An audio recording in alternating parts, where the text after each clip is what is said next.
વાત લોકોના આરોગ્યની પણ કરવી છે। ફૂડ એન્ડ ડ્રગ્સ વિભાગ દ્વારા સતત દરોડાની કાર્યવાહી છતાં વેપારીઓને જાણે કોઈ પણ પ્રકારનો ડર નથી। ખાદ્ય સામગ્રીમાં ભેળસેળનો સિલસિલો હજુ પણ યથાવત છે અને સમગ્ર રાજ્યમાંથી આવા ચોંકાવનારા ઘટનાઓ સામે આવી રહી છે, ચોંકાવનારા દ્રશ્યો પણ સામે આવી રહ્યા છે। સૌથી પહેલા વાત કરીએ ગાંધીનગરની, તો હકીકત શું છે તેને વ્યક્ત કરવા આ દ્રશ્યો જ પૂરતા છે। ગાંધીનગરની ફૂડ સેફટી શાખા દ્વારા તપાસનો ધમધમાટ બોલાવવામાં આવ્યો હતો, જે અંતર્ગત ગામડીવાલા મિલ્ક પ્રોસેસરમાં દૂધમાં ભેળસેળ થતી હોવાનું સામે આવ્યું। શંકાસ્પદ દૂધ અને દૂધની બનાવટના કુલ 11 જેટલા નમૂના લેવામાં આવ્યા અને ભેળસેળવાળા દૂધનો લગભગ 5000 લીટર જથ્થો નાશ કરવામાં આવ્યો।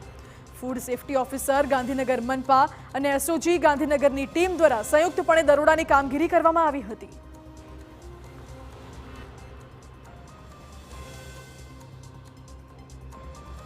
ભેળસેળવાળા દૂધનો કુલ રૂપિયા 2.50 લાખના જથ્થાનો નાશ કરવામાં આવ્યો છે, જ્યારે શંકાસ્પદ ચીઝ અને પનીરનો લગભગ 83,976ની કિંમતનો 307 કિલોગ્રામનો જથ્થો પણ જપ્ત કરવામાં આવ્યો છે। ઉલ્લેખનીય છે કે દરોડા દરમિયાન દૂધમાં પ્રતિબંધિત મલ્ટીડ્રેક્સનો મોટો જથ્થો પણ મળી આવ્યો છે। આ મલ્ટોડ્રેક્સ્ટ્રીન પાવડરની એક ભરેલી બેગ જ્યારે 9 ખાલી બેગ પણ મળી આવી છે, એટલે કે પ્રતિબંધિત આ વસ્તુથી દૂધમાં ભેળસેળ કરવામાં આવતી હતી। ગુનાહિત પ્રવૃત્તિ આચરાઈ હોવાની શંકા પણ વ્યક્ત કરવામાં આવી છે।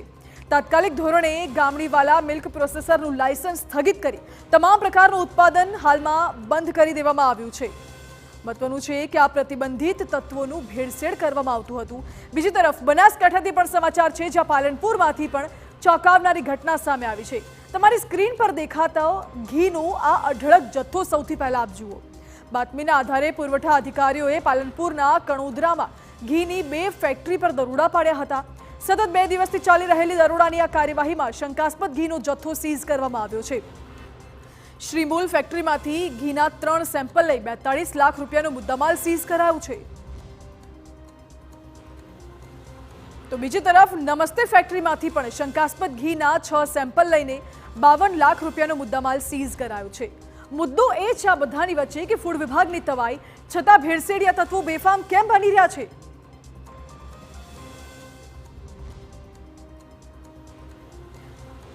આ દ્રશ્યો આપે નિહાળ્યા, ઘી અને દૂધ જેવી પાયાની જીવન જરૂરિયાતમાં જ જો આ રીતે ભેળસેળ થતી હોય તો પછી અન્ય ખાદ્ય સામગ્રીની ગુણવત્તા પર વિશ્વાસ જ કેવી રીતે મૂકવો? ફૂડ એન્ડ ડ્રગ્સ વિભાગ દ્વારા સતર્કતાના ભાગરૂપે કાર્યવાહી કરવામાં આવી રહી છે, તે તો પ્રશંસનીય બાબત છે, પરંતુ પ્રશ્ન એ પણ છે કે ભેળસેળિયા તત્વો શા માટે સામાન્ય દંડ કરીને ભેળસેળિયા તત્વોને છોડી મૂકવામાં આવે છે? લોકોના સ્વાસ્થ્ય સાથે છેડા કરનારા તત્વો સામે એવા આકરા પગલાં કેમ નથી લેવાતા કે બીજી વાર કોઈ પણ વ્યક્તિ આવી ભેળસેળ કરતા ડરે?